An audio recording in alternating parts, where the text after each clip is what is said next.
दूसरा निशाना पाकिस्तान हो सकता है। ईरान पर इजराइल के हमले देख पाकिस्तान में हड़कंप मच गया है।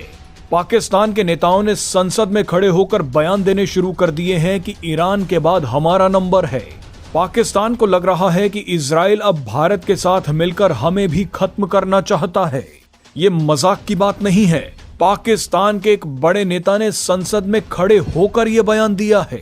पाकिस्तान के नेता असद कासिर ने कहा है कि इजराइल ने ऑपरेशन सिंदूर में भारत को ड्रोन दिए, भारत की जमकर मदद की और अब इजराइल ईरान को खत्म करने के बाद पाकिस्तान को मिटाना चाहता है। दरअसल असद कासिर और 25 करोड़ पाकिस्तानियों को इजराइल के प्रधानमंत्री बेंजामिन नेतन्याहू के उस बयान ने हिलाकर रख दिया है, जिसमें नेतन्याहू ने कहा था कि हमारा मिशन है कि कट्टर इस्लामिक देशों के हाथों में न्यूक्लियर हथियार नहीं लगने चाहिए। नेतन्याहू ने कहा था कि पहला कट्टर देश ईरान है और दूसरा पाकिस्तान। आप पहले असद कासिर और बेंजामिन नेतन्याहू का बयान सुनिए, उसके बाद आपको बताएंगे कि ये बयान सुनने के बाद ईरान ने ऐसा क्या कह दिया है जिसने पाकिस्तान की मौत तय कर दी है। आपको पहले असद कासिर का बयान सुनवाएंगे, उसके बाद बेंजामिन नेतन्याहू का वो बयान सुनवाएंगे जो अब जबरदस्त वायरल हो रहा है। भारत ने पाकिस्तान के ऊपर हमला किया तो उसमें ज्यादातर इसराइल के ड्रोन इस्तेमाल हुए।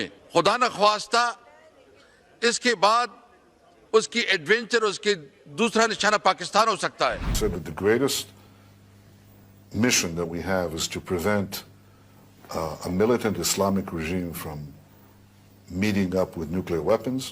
The first is called Iran, the second is called Pakistan. Netanyahu के इस बयान ने पाकिस्तान में आग लगा दी है, लेकिन इस आग में घी डालने का काम खुद ईरान ने कर दिया है।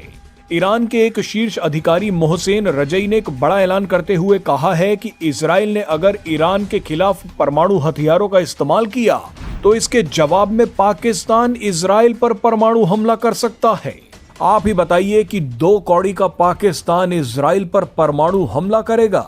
ईरान के इस बयान ने पाकिस्तान को बैठे बिठाए फंसा दिया है। पाकिस्तान पहले ही सदमे में था कि इजराइल हम पर हमला कर सकता है और अब तो ईरान ने इजराइल को मौका दे दिया है कि पाकिस्तान को नक्शे से ही मिटा दीजिए। वैसे ये स्थिति भारत के लिए भी एक सुनहरा मौका है। भारत को अब इजराइल के साथ मिलकर हमेशा के लिए पाकिस्तान को मिटाना होगा। जिस तरह से इजराइल ने बिना परवाह किए ईरान के एक एक शहर को उड़ाना शुरू कर दिया है, अब भारत को भी वही करना होगा।